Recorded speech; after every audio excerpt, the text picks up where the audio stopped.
Good morning. I hope you had a great night's rest and that you are ready to start the day with me reading God's beautiful word. It is November 12th. We are in week 46 and we are on day 317. Today we will be still reading out of the book of Ezekiel, chapter 24, verses 1 through chapter 26 to verse 21. And basically, this reading talks about how God gives Ezekiel a vision of Jerusalem's destruction, excuse me, showing that the people will face the results of their choices. He also proclaims judgment in Tyre, a neighboring nation. God will protect the king, be respectful with greetings. All right, so I'm just going to go ahead and jump right in and get started. In the 9th year, in the 10th month, on the 10th day, the word of the Lord came to Ezekiel, son of man. Record this date, this very date, because the king of Babylon has laid siege to Jerusalem this very day. Tell this rebellious house a parable and say to them, this is what the sovereign Lord says. Put on the cooking pot, put it on, and pour water into it. Put into it the pieces of meat, all the choice pieces, the leg and the shoulder. Fill it with the best of these bones. Take the pick of the flock. Pile wood beneath it for the bones. Bring it to a boil and cook the bones in it. For this is what the sovereign Lord says. Woe to the city of bloodshed, to the pot now encrusted, whose deposit will not go away. Empty it piece by piece without casting lots for them. For the blood she sheds is in her midst, midst. She poured it on the bare rock. She did not pour it on the ground where the dust would cover it. To stir up wrath and take revenge, I put her blood on the bare rock so that it would not be covered. Therefore, this is what the sovereign Lord says. Woe to the city of bloodshed. I too will pile the wood high. So heap on the wood and kindle the fire. Cook the meat well, mixing in the spices, and let the bones be charred. Then set the empty pot on the coals till it becomes hot and its copper glows, so its impurities may be melted and its deposit burned away. It has frustrated all efforts. Its heavy deposit has not been removed, not even by fire. Now, your impurity is lewdness, because I tried to cleanse you, but you would not be cleansed from your impurity. You will not be clean again until my wrath against you has subsided. I, the Lord, have spoken. The time has come for me to act. I will not hold back. I will not have pity, nor will I relent.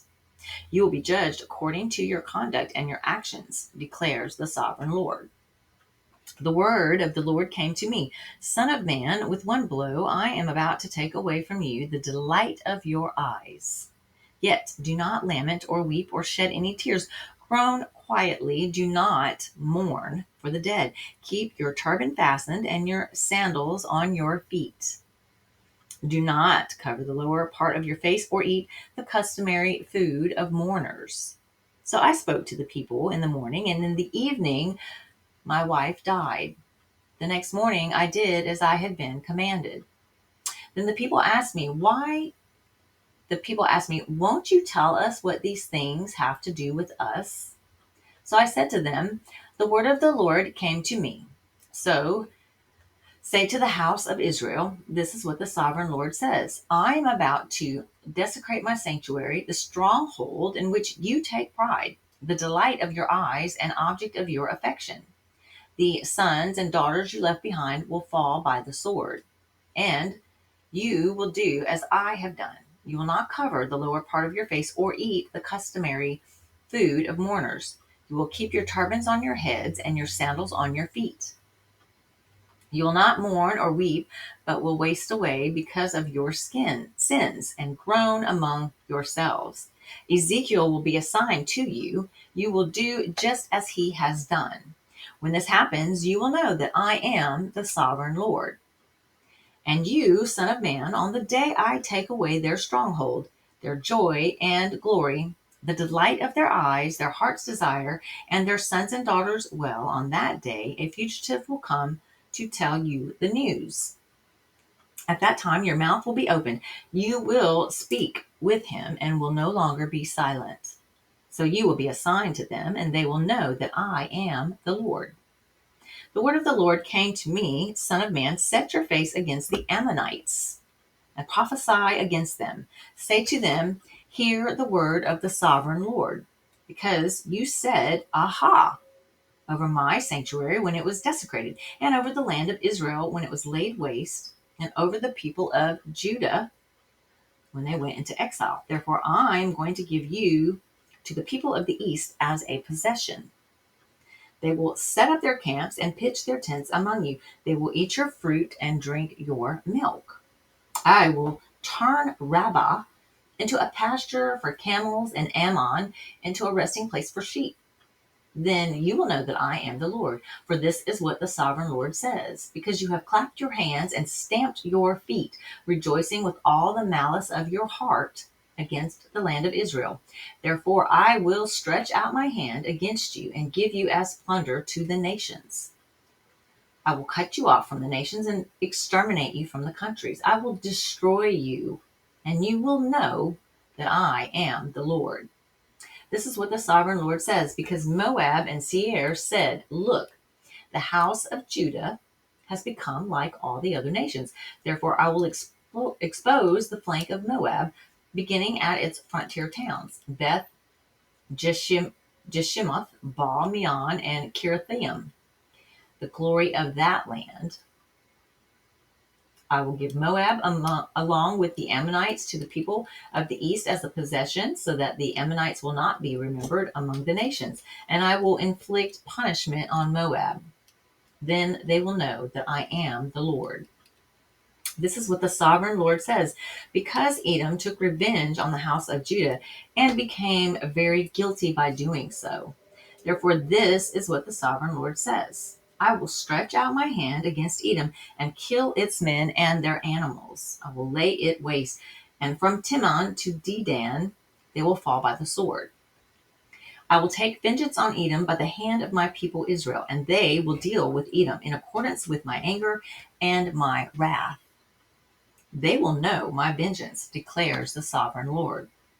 This is what the sovereign Lord says. Because the Philistines acted in vengeance and took revenge with malice in their hearts, and with ancient hostility sought to destroy Judah, therefore this is what the sovereign Lord says.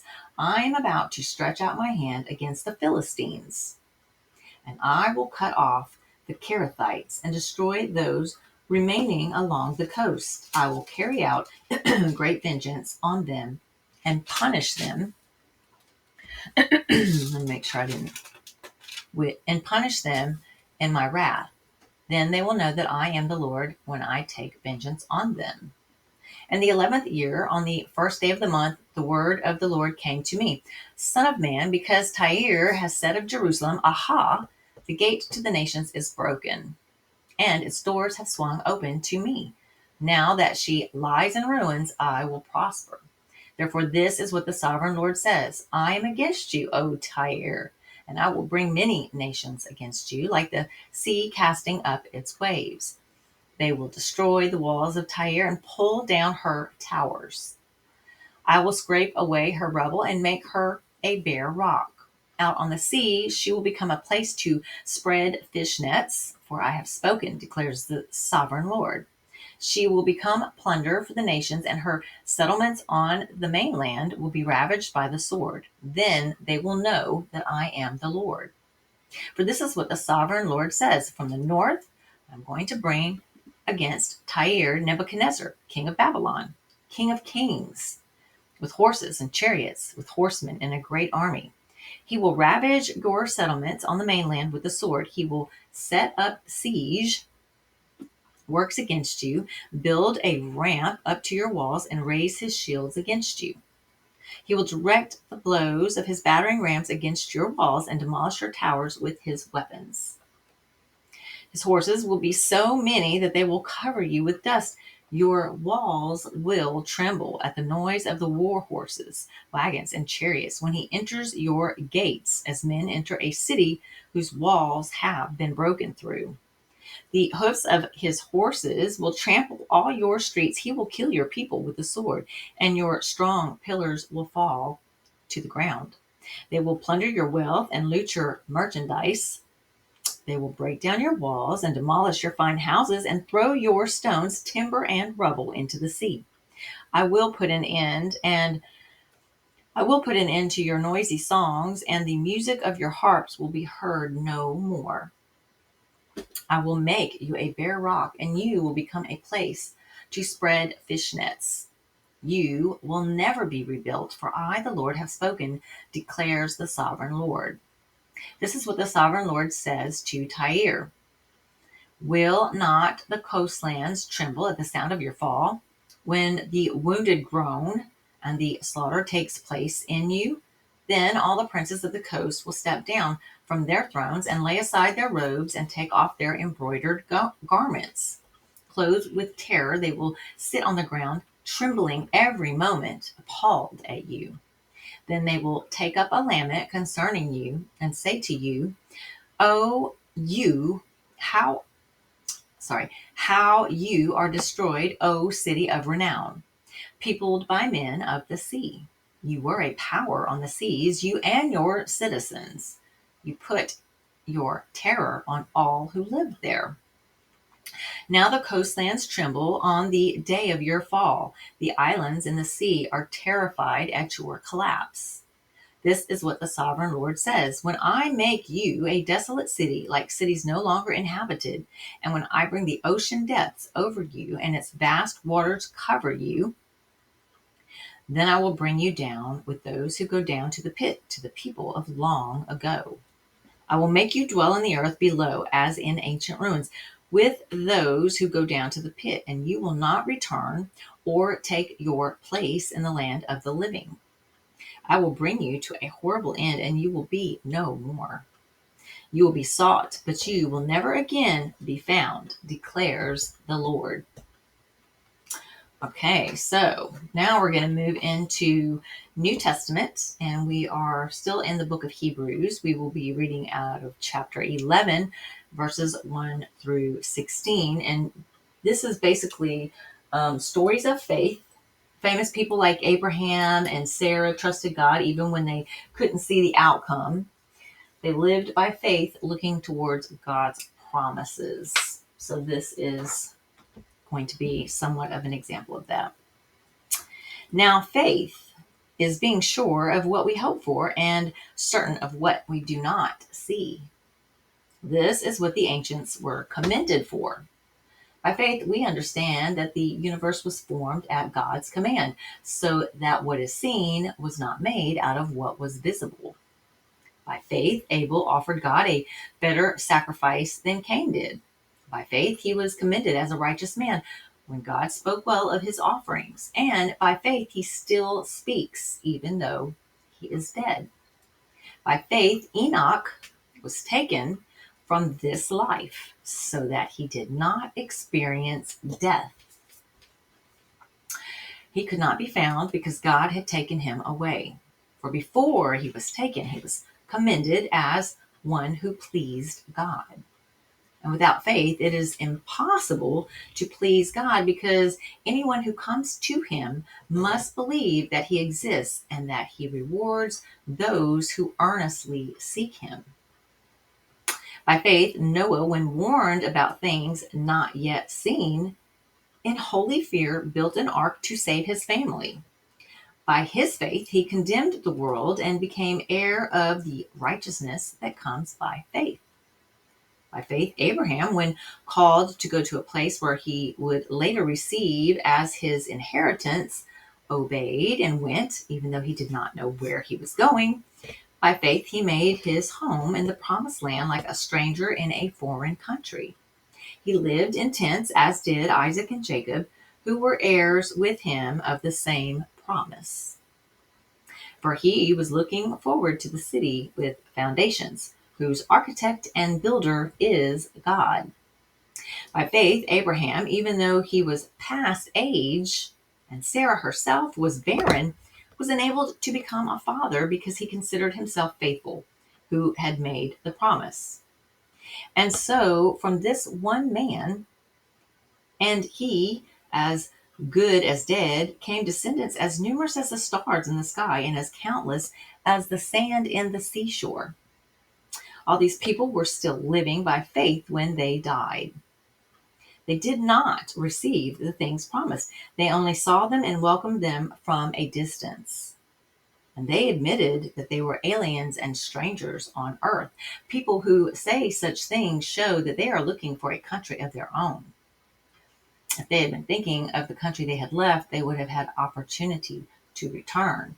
Instead, they were longing for a better country, a heavenly one.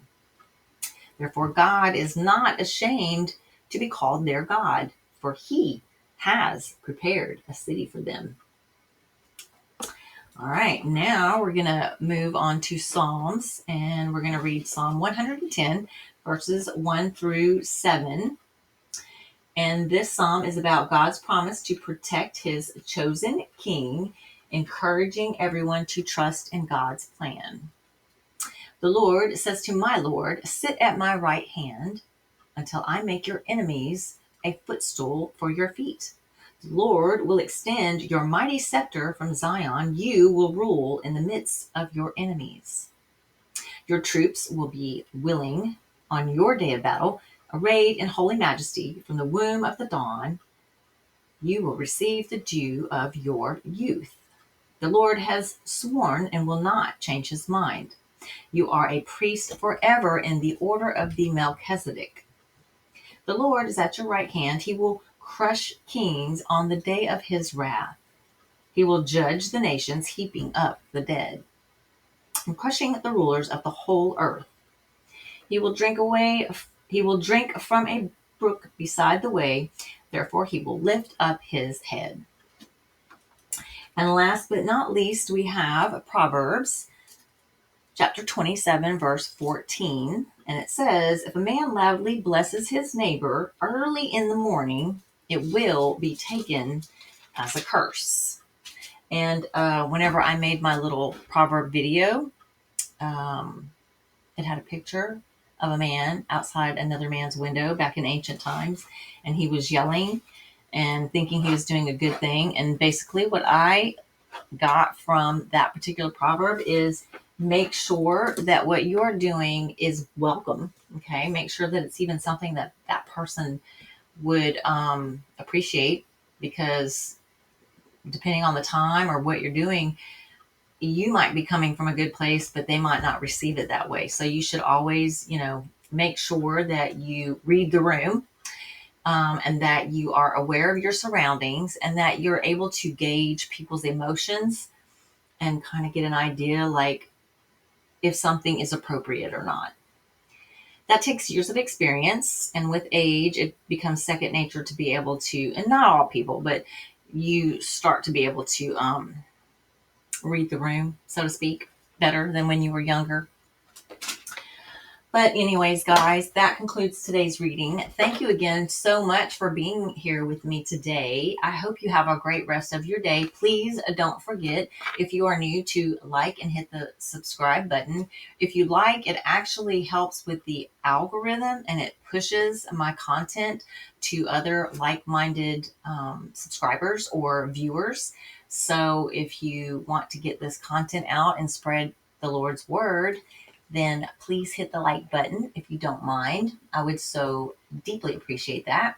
Otherwise, I will see you back here tomorrow. Love you. Bye.